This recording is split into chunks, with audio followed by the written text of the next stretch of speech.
Hello my dear students, कैसे हो। मैं उम्मीद करता हूँ आप सभी स्वस्थ होंगे और अच्छे होंगे। मैं दशरथ सिंह सैनी स्वागत करता हूँ, अभिनंदन करता हूँ आपके अपने यूट्यूब चैनल दशरथ सिंह सैनी पर। जैसा कि विद्यार्थियों आज आप देख पा रहे हो थंबनेल में, आज हम पदार्थ की संरचना एवं अणु के बारे में अध्ययन करेंगे, जो रसायन विज्ञान यानी केमिस्ट्री का चैप्टर है। और केमिस्ट्री का आज हम पहला चैप्टर पहली क्लास पढ़ने के लिए जा रहे हैं। क्लियर विद्यार्थियों? तो मैं बता देता हूँ कि केमिस्ट्री का पहला चैप्टर पहली क्लास है आज हमारी, और जिसमें हम पदार्थ की संरचना, पदार्थ क्या होता है, पदार्थों की क्या अवस्थाएं होती हैं, उनके बारे में अध्ययन करेंगे। क्लास लंबी नहीं हो इसलिए इसका आज मैं पहला पार्ट लेकर उपस्थित हूँ। दूसरा पार्ट शीघ्र ही आपके समक्ष मैं लेकर ज़रूर आऊँगा। तो विद्यार्थियों चलते हैं पदार्थ की संरचना क्या है उसके बारे में। तो चलें विद्यार्थियों। ओके, तो देखिए सबसे पहले हम ये जानें पदार्थ होता क्या है। पदार्थ या द्रव्य या मैटर हम कह सकते हैं। क्या कह सकते हैं इसको विद्यार्थियों? मैटर कह दें, पदार्थ कह दें या द्रव्य कह दें, बात एक ही है। पदार्थ और या मैटर जो है वो क्या होता है? तो हमारे चारों ओर, क्या हमारे चारों ओर में स्थित प्रत्येक वस्तु जो स्थान घेरती है उसमें द्रव्यमान होता है, एवं जिसे पांचों ज्ञानेंद्रियों के द्वारा महसूस किया जा सकता है उसे पदार्थ या द्रव्य कहते हैं। उसे क्या कहते हैं विद्यार्थियों? पदार्थ या द्रव्य के नाम से उसको जाना जाता है। क्लियर? आ गया होगा समझ में? तो मैं आपको पुनः बता देता हूँ पदार्थ क्या है। पदार्थ तो है क्या है? तो पदार्थ तो आप देख पा रहे हैं कि पदार्थ एक वह हमारे चारों ओर स्थित प्रत्येक वस्तु है जो स्थान घेरती है। क्या घेरती है? स्थान। द्रव्यमान होता है। और हमारी जो पांचों ज्ञानेंद्रियां आप सभी जानते होंगे, जिसमें आँख है, नाक है, जीभ है, त्वचा है। ये पांचों ज्ञानेंद्रियां जो हैं वो क्या करती हैं? किसी भी वस्तु या पदार्थ को जानने पहचानने में मदद तो करती हैं। तो उसे हम क्या कहेंगे विद्यार्थियों? पदार्थ या द्रव्य कहते हैं। क्लियर? नेक्स्ट हम बात करें कि द्रव्य की जो गुणधर्म है, द्रव्य में ऐसे क्या क्या गुण हैं जो हमें दिखाई देते हैं। तो हम बात करेंगे, पहला गुण है द्रव्य के कणों के मध्य रिक्त स्थान होता है। कोई भी पदार्थ है, उस पदार्थ के कणों के मध्य क्या होता है? रिक्त स्थान होता है। जैसे हमारे पास ये कोई पदार्थ है, ये क्या है विद्यार्थी? कोई पदार्थ। तो इसमें एक कण तो ये है, दूसरा कण ये है, तीसरा कण ये है। तो ये क्या है? विभिन्न कण है। ये क्या है विद्यार्थियों? ये विभिन्न कण है। और विभिन्न कणों के मध्य ये यहाँ पर जो मैं डॉटेड जो बता रहा हूँ आपको, ये क्या है? इनका रिक्त स्थान है। तो दो या दो से अधिक जो कण हैं, इन कणों के मध्य क्या होता है? रिक्त स्थान होता है। कणों यानी द्रव्य। दूसरा है कि द्रव्य के कणों निरंतर क्या होते हैं? गतिशील होते हैं। यानी जो द्रव्य के कण हैं, और द्रव्य मीन्स क्या? मैटर, पदार्थ। तो द्रव्य के जो कण हैं वो निरंतर क्या होते हैं? गतिशील होते हैं। यानी ये जो जैसे एक बड़ा ही कण है तो ये इधर भी गति कर सकता है, इधर भी गति कर सकता है, ऊपर भी गति कर सकता है, नीचे भी गति कर सकता है। यानी हर एक स्थिति में इसकी क्या है? निरंतर गतिशीलता देखने को मिलती है। तीसरा पॉइंट क्या है? द्रव्य के कण एक दूसरे को आकर्षित तो करते हैं। क्लियर विद्यार्थियों? तो मेरे को उम्मीद है कि आपको ये पदार्थ है, पदार्थ के जो गुण हैं वो समझ में आया होगा। क्लियर? तीसरा पॉइंट एक बार और क्लियर कर देता हूं मैं कि द्रव्य के कण एक दूसरे को आकर्षित करते हैं। हम जानते हैं कि पृथ्वी पर समस्त जो पिंड हैं वो एक पिंड दूसरे पिंड से या एक कण दूसरे कण से एक बल के द्वारा क्या है? आकर्षित है, बल के द्वारा जुड़ा हुआ है। और वो बल आप सब जानते हैं गुरुत्वाकर्षण है। वो बल कौन सा है? गुरुत्वाकर्षण। क्लियर। तो यहाँ पर भी क्या है कि द्रव्य के जो कण है, एक कण दूसरे कण से क्या है, एक बंध के द्वारा, एक आकर्षण के द्वारा क्या है, जुड़ा होता है, जिससे कि वो अपनी एक निश्चित जो अवस्था होती है उस अवस्था या उस माध्यम में ही वो रहता है। अगर हम उसको ऊर्जा दे दें, क्या करें, उस माध्यम को ऊर्जा दे दें, तो उस माध्यम में उपस्थित जो कण हैं वो कण क्या होंगे, पलायन कर जाएंगे, एक स्टेट से या एक अवस्था से दूसरी अवस्था में क्या है, परिवर्तित हो जाएंगे। क्लियर विद्यार्थियों। तो वो एक नेक्स्ट हम अवस्था परिवर्तन की जब बात करेंगे तो वहाँ बात करेंगे कि अवस्था परिवर्तन कैसे होता है। क्लियर। जिसमें द्रव अवस्था से गैसीय अवस्था, गैस से ठोस अवस्था, ठोस से द्रव अवस्था, और सीधे ही गैस से ठोस अवस्था जो ऊर्ध्वपातन है, उनके बारे में आगे विस्तार से अध्ययन करेंगे। क्लियर विद्यार्थियों। आगे हम बात करेंगे किसकी, द्रव के प्रकार। किसके? द्रव के प्रकार। तो द्रव के दो प्रकार होते हैं, सॉरी द्रव नहीं, द्रव्य, द्रव्य मीन्स पदार्थ होता है। क्लियर। तो द्रव्य के दो प्रकार हैं, एक तो है शुद्ध और एक है अशुद्ध। अब शुद्ध अशुद्ध का मतलब क्या है, तो शुद्ध तो वे द्रव्य, ऐसे द्रव्य जिनमें एक ही प्रकार के घटक या अवयव होते हैं, उन्हें शुद्ध द्रव्य कहते हैं। जैसे हम बात करें लोहा है, सोना है, जल है, ऑक्सीजन है, ये सभी तत्व या यौगिक जो हैं वो क्या कहलाते हैं विद्यार्थियों, ये क्या कहलाते हैं, शुद्ध द्रव्य कहलाते हैं। क्लियर। तो मैं उम्मीद करता हूँ सभी विद्यार्थियों को ये चीज़ समझ में आ रही होगी। क्लियर। चलें आगे। ओके। आगे हम बात करेंगे, और आगे जो है वो है हमारा सेकंड जो है अशुद्ध द्रव्य। क्या? अशुद्ध द्रव्य। तो ऐसे द्रव्य जिनमें एक ही प्रकार के घटक पाए जाते हैं या अवयव पाए जाते हैं, उन्हें अशुद्ध द्रव्य कहते हैं। जैसे शीतल पेय पदार्थ, मिट्टी, वायु आदि मिश्रण अशुद्ध पदार्थ हैं। द्रव्य की अवस्थाएं, स्टेट ऑफ मैटर, यानी द्रव्य की कौन कौन सी अवस्थाएं होती हैं, तो मुख्यतः हम द्रव्य की 3 अवस्थाएं पढ़ेंगे। कितनी? 3।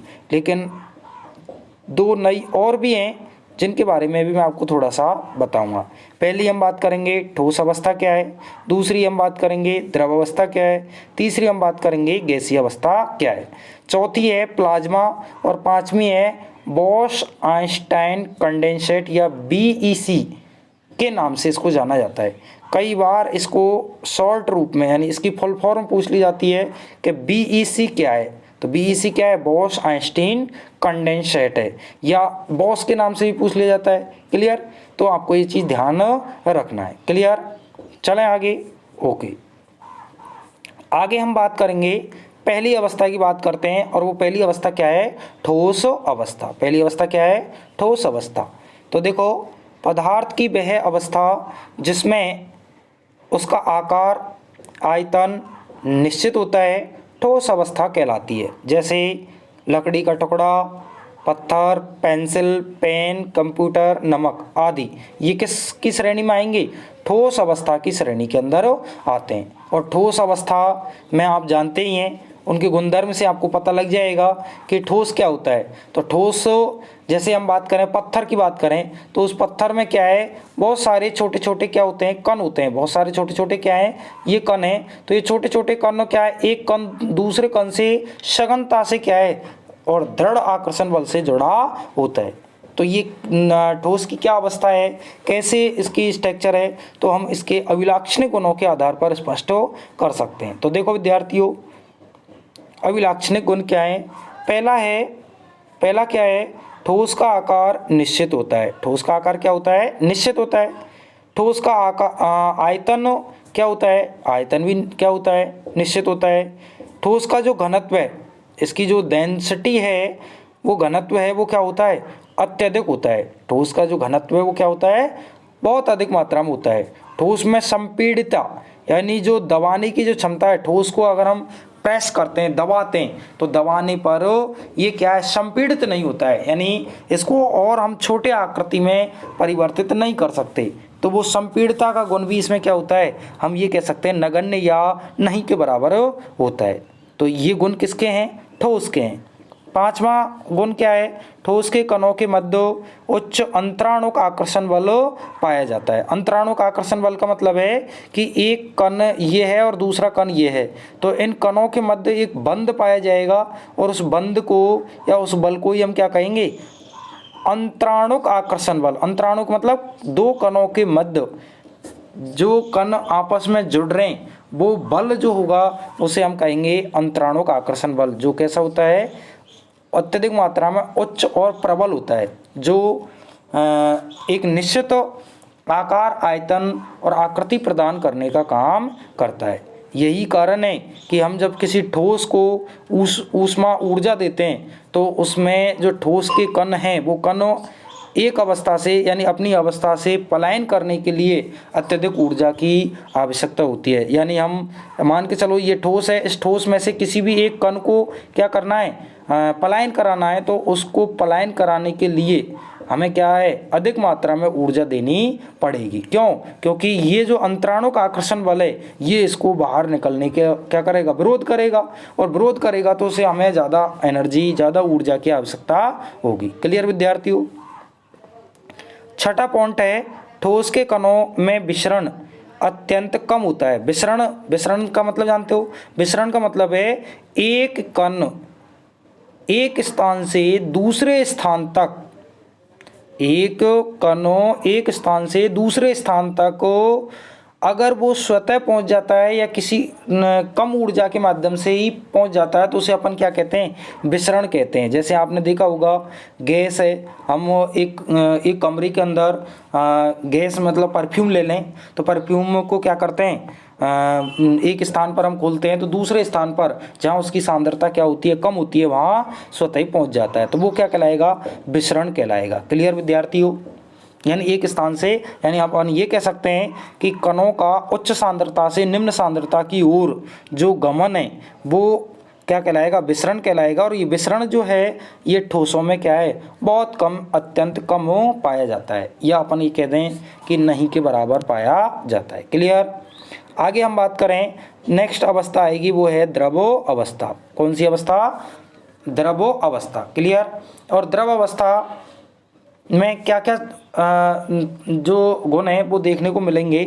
तो हम बात करें पदार्थ की वह अवस्था जिसमें आयतन निश्चित परंतु आकृति अनिश्चित होती है और यह पात्र के अनुसार अपना आकार ले लेते हैं, उसे अपन क्या कहते हैं, द्रव अवस्था कहते हैं। जैसे मान के चलो ये हमारे पास क्या है, एक गिलास पानी है। ये क्या है विद्यार्थियों, एक गिलास पानी। क्लियर? अब इस पानी का अगर हमने गिलास में इसको पानी को रखा है, ठीक है, तो ये गिलास का जो पानी का आकार वो कैसा होगा, गिलास जैसा होगा। लेकिन इसी को मैंने यहाँ पेट्री डिश के अंदर डाल दिया। किसके अंदर डाल दिया विद्यार्थियों? पेट्री डिश के अंदर। यही जल है इतना ही, और इसमें डाल दिया तो अब कैसा आकार हो गया, पेट्री डिश जैसा हो गया। अगर मैंने इसको किसमें एक और बड़े पात्र के अंदर इस प्रकार से ऐसे बड़े पात्र के अंदर डाल दिया तो इस जैसा आकार हो जाएगा।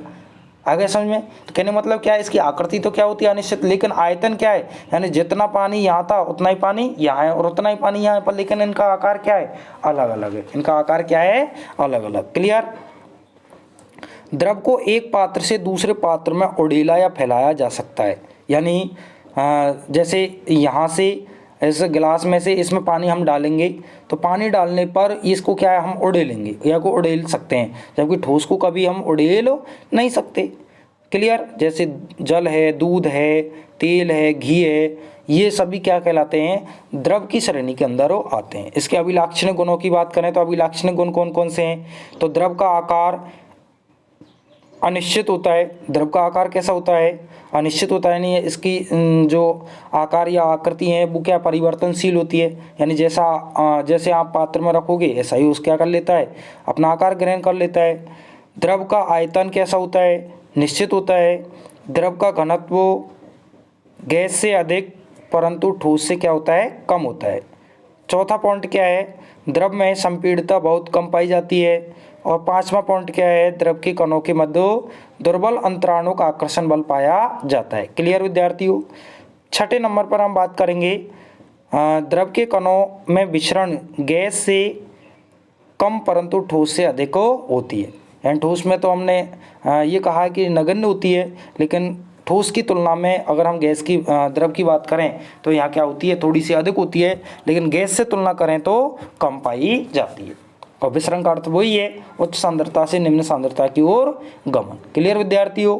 आगे हम बात करें किसकी, नेक्स्ट अवस्था जो आएगी वो नेक्स्ट अवस्था कौन सी होगी, गैसीय अवस्था। नेक्स्ट अवस्था कौन सी है हमारी, गैसीय अवस्था।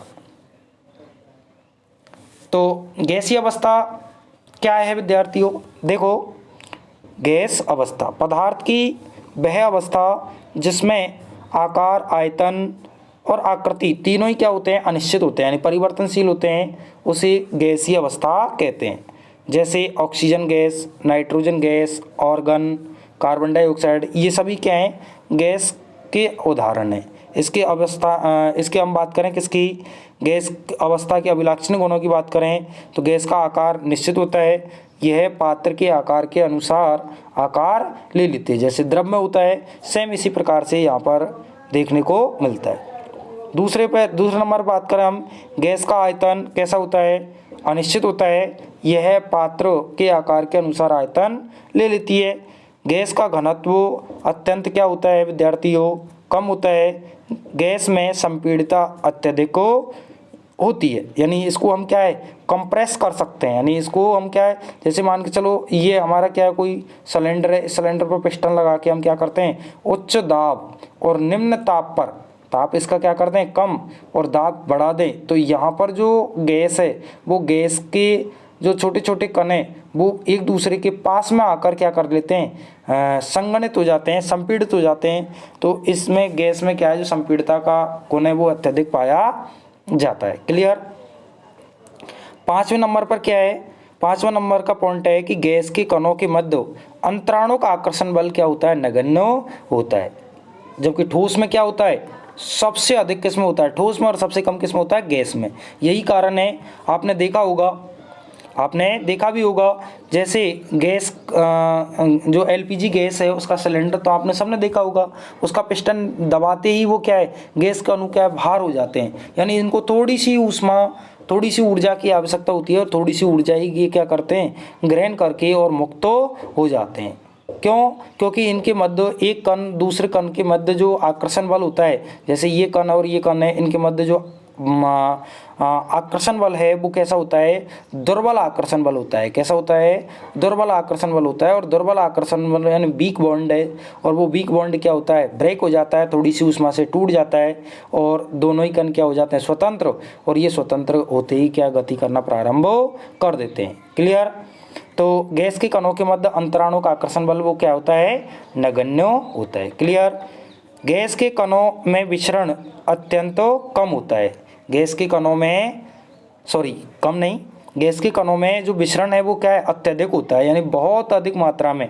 यानी आपने देखा होगा गैस उच्च सांद्रता से निम्न सांद्रता की ओर तीव्रता से गमन करते हुए देखते हैं, जिससे कि आप देखा होगा जैसे कहीं कोई गैस लीकेज होती है तो हमें दूर तक तुरंत पता लग जाता है कि गैस कोई लीक हो रही है। क्यों, क्योंकि उनमें जो विचरण है वो विचरण क्या होता है, अत्यधिक मात्रा में देखने को मिलता है। तो क्लियर विद्यार्थियों। तो आज हमने किसके बारे में पढ़ा है, पदार्थ क्या है, पदार्थ की अवस्थाएं कौन कौन सी हैं, पदार्थ की जो अवस्थाएं उनमें ठोस, द्रव और गैस, उनके अभिलक्षणिक गुण क्या हैं, उनके बारे में अध्ययन किया है। क्लियर। तो आज के लिए इतना ही। नेक्स्ट जानकारी के लिए पुनः उपस्थित होंगे। तब तक के लिए सभी विद्यार्थियों का धन्यवाद। और मैं आपको बता देता हूँ, यदि आप चाहते हैं कि आपको इसी प्रकार से नई नई जानकारी उपलब्ध होती रहे तो आपके अपने YouTube चैनल दशरथ सिंह सैनी को ज़रूर सब्सक्राइब कर लें। और यदि हमारी क्लास आपको पसंद है तो वीडियो को अधिक से अधिक लाइक और शेयर करें, जिससे कि अधिक से अधिक विद्यार्थी इस क्लास का लाभ ले सके। ओके, धन्यवाद।